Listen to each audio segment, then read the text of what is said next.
Several years after the bust, the housing market remains sick. What will it take to get home values healthy again? I'm Allen Barton. Stand by for Front Page.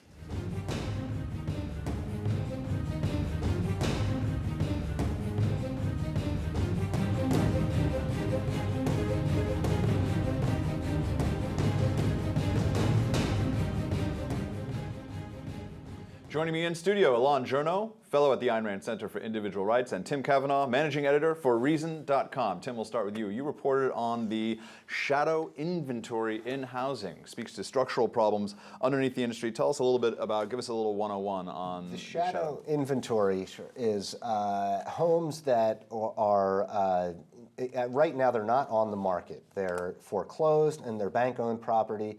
They're in default, they're headed toward default. They call it the shadow inventory because there are a lot of different definitions depending on how you define it. There are something that is not cleanly on the market or owned by a private individual, right? Well, no, in some cases it is owned by a private individual, but that person is so underwater that the only thing in their best interest is to default at some point. And in some cases, we're talking about people who are in default. Statistically speaking, if you're beyond 60 days in default, you're not coming back. And unfortunately, instead of letting that happen, and instead of letting the banks take the hit and letting the borrowers take the hit, which would be the most merciful solution for everybody, it's not in your best interest to keep trying to service debt on this house, even if it's a nice house. You're better off. So when you say let them both take the hit, let's say you have this hypothetical $500,000 house that now the neighborhood has gone belly up. There are other foreclosures. Now the house could only be sold for $200,000. You're saying the bank should take the hit on the loan it has for $600,000 probably during the height of the market. Yeah. The individual takes the hit on the fact that they're not going to get any of that money back. And they have to move out. And they got to move out. But if you let that happen, other people will say, hey, there's a bargain on my house. I can get that house for $150,000, $200,000, start a home for my family, redo it, and that's how we're going to get back. No matter what they do, that is how we're going to get back. There's no question about it. That's what's got to happen. The question is, how much pain do we want to inflict on ourselves in the name of keeping people in their homes? Or I got this the other day, my little HARP home affordable refinance program. I've never been late on a payment at all. I'm not underwater. You see the signs at bus stops now, Elan, about helping people. And there is this incredibly emotional narrative of helping people stay in their homes. There was the narrative in the height of the bust, helping people get a home, helping home ownership, the ownership society. And underneath that, there's the emotional narrative of someone like owning something, having something for their family. How do you combat that emotional narrative to sort of get to the economic nuts and bolts that have to occur here? Well, there's an untold narrative, which is, what about all those people who are the ones whose money and taxes are going in and being redistributed to those who are irresponsible, those who didn't plan ahead, those who made irresponsible gambles, in effect, and now are trying to get bailed out? So there's a whole number of people who put off buying when the home ownership society was being pushed. And they're the ones who now are still priced out of the market in many cases. They're renters. So there's a number. That's really, I think, the worst injustice here, where we've had all these programs to keep people in homes that maybe they shouldn't even have tried to buy, let alone qualified for under all these dubious banking conditions.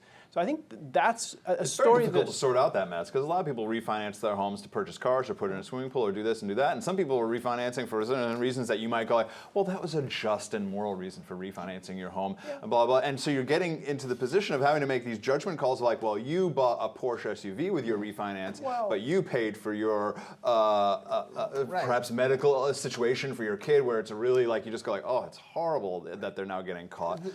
It's the problem of introducing morality into these. It's not a question of morality. It's just straight up numbers. Here's what's going to happen. You go to a doctor. He doesn't tell you you have cancer because you didn't live right and you should have done this, that, and the other.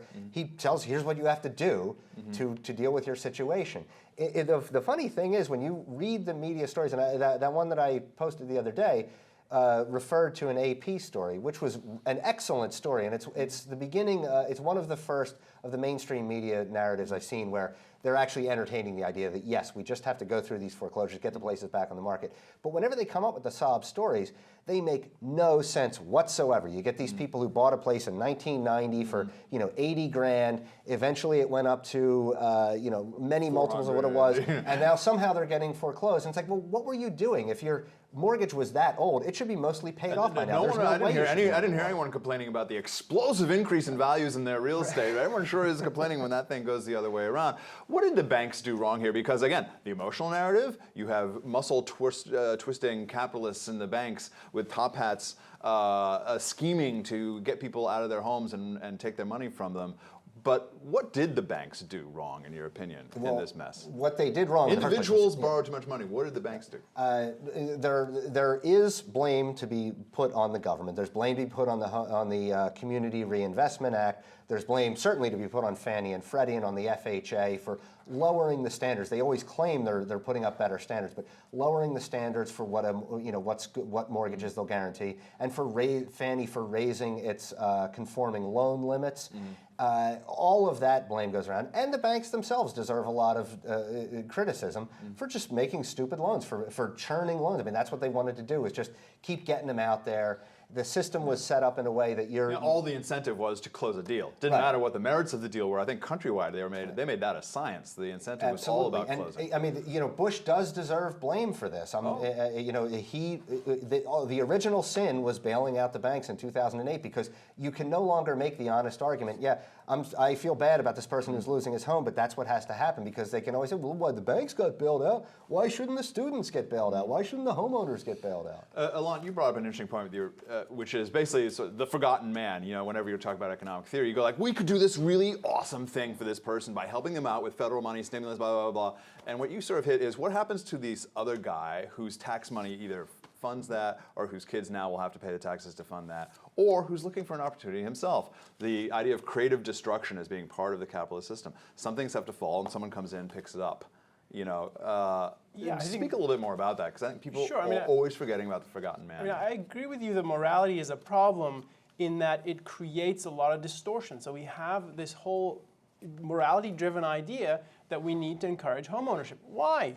It's an individual choice. Not everyone should own a house. Not everyone wants to own a house, but the incentives are engineered such that we move that direction. Then they create a situation where they feel like, well, we can't let these people down, so morality steps in and we have to bail these people out. It's a certain view of morality, and it's a wrong morality. It's the one way you have to help people who are seen to be needy and then bail them out when they screw up even more. So I agree. That kind of morality is wrong. What I suggest is that in the market, the kind of morality that needs to operate is each individual takes care of himself and operates under market conditions. But that's being talked about quite overtly in a mocking tone by our president, who says the do-it-yourself, social Darwinism. The social Darwinism, the do-it-by-yourself, all-alone economy, where he casts it as you're out alone on an island and no one will be there to help you. And it's being mocked. And the problem is, a lot of people. That's why people come to this country. That's why immigrants come to this country, so they can be left alone. I mean, it's just amazing. And he's everything Clinton was not. The more things go against him, the more he doubles down on this. Basically, I don't want to say socialism too, but I mean, this kind of approach to capitalism that's really weird. That's really not part of the American experience and not what most people think of.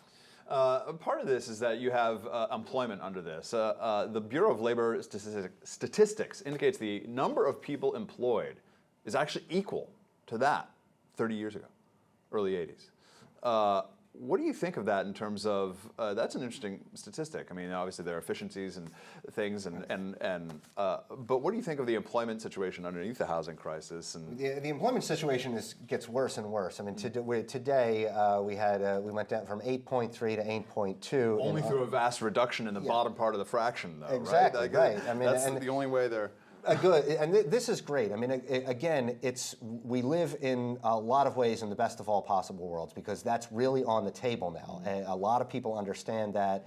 Everybody knows at this point, and certainly you don't need to explain it to me. You can tell in your own life. Anybody who tells you that this economy is getting better is just insane.